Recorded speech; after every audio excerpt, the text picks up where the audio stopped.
What's your political leaning? Political leaning? I don't watch politics. Don't have any political opinion? No. Did you vote? Me? No. Kerala, sir. 100% literacy, sir.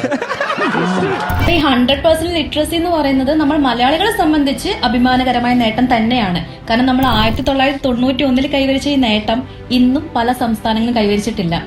അതെ, ഇപ്പൊ നമ്മൾ education wise മാത്രമല്ല, health sector vice നോക്കുവാണെങ്കിൽ നമ്മൾ തന്നെയാണ് മുൻപന്തിയിൽ നിൽക്കുന്നത്.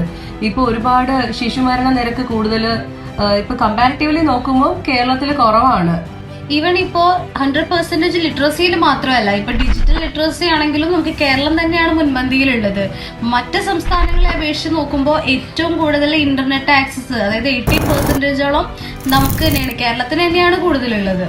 ഏതൊരു മേഖല പരിശോധിച്ചാലും കേരളം കൈവരിച്ചൊരു നേട്ടം എടുത്തു പറയേണ്ടത് തന്നെയാണ്. അതായത് എടുത്തു പറയേണ്ട ഒന്നാണ് ഈ തുല്യതാ പരീക്ഷകള്. ഇപ്പോ പണ്ട് പല കാരണങ്ങളാലും വിദ്യാഭ്യാസം കംപ്ലീറ്റ് ചെയ്യാൻ പറ്റാത്തവർ ഇപ്പൊ 80-90 വയസ്സുകളിലാണ് അവരുടെ വിദ്യാഭ്യാസം കംപ്ലീറ്റ് ചെയ്യുന്നത്. റീസെന്റ് ആയിട്ട് നമ്മുടെ മലയാളം ആക്ടർ ഇന്ദ്രൻ സ്റ്റേറ്റ് ഇപ്പൊ കംപ്ലീറ്റ് എഡ്യൂക്കേഷൻ കംപ്ലീറ്റ് ആക്കിയിട്ടുണ്ടായിരുന്നു. അതുപോലെ തന്നെ കാർത്തിയാനി അമ്മ 97 ഫോർത്ത് സ്റ്റാൻഡേർഡ് ആണ്. അപ്പോ അത് മാത്രമല്ല, ഇപ്പം കേരളത്തിൽ നോക്കുവാണെങ്കിൽ ഡിസ്റ്റന്റ് ആയിട്ടാണെങ്കിൽ പോലും അവര് എഡ്യൂക്കേഷൻ കംപ്ലീറ്റ് ചെയ്യാൻ ശ്രമിക്കുന്നുണ്ട്.